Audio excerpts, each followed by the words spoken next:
Tungod sa paghilot, nahilabtan og nabuntisan ko sa akong uyuan. Mayong adlaw kanimo DJ Sam og sa imo mga suking viewers ug followers. Itago na lang ko sa pangalang Ann. 19 anyos ko ug gusto na akong i-share ang akong istorya po dinhi sa imong programa. 16 anyos pa lang ko DJ Sam. Nagpuyo na sa amua nga akong uyuan nga ulitaong guwang. Tawagon na lang nato siya sa pangalang Lando. Close kayo ming duha DJ Sam.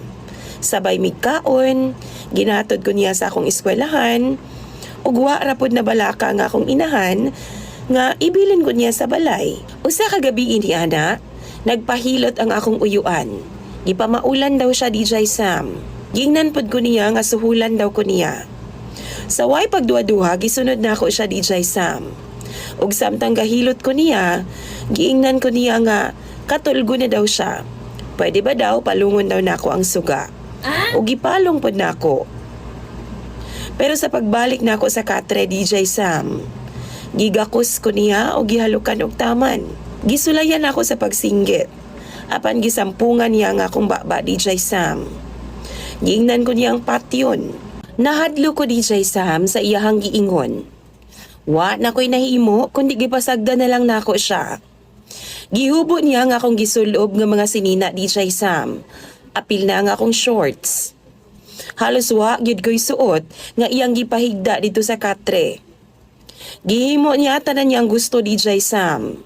Hangtod gikuha gid niya nga akong pagkababay.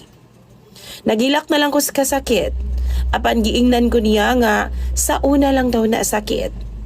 Tinuod man jud. Kaysa nagkadugay na, giganahan ako sa iyang ginabuhat DJ Sam. Gilamian na sab ko. Og wa di ay ko kabalo nga ginahurim-huriman di ay ko niya DJ Sam. Nasundan pa pud nga higayon. Ingon na ato gihapon ang nahitabo. Gani siya na mismo ang musod sa akong kwarto DJ Sam. Iya kong halukalukan. Wa na ko'y pagsupak. Muhigda na lang pod ko. Hangtod nga nabuntis na gid ko niya DJ Sam. Giingnan nako siya.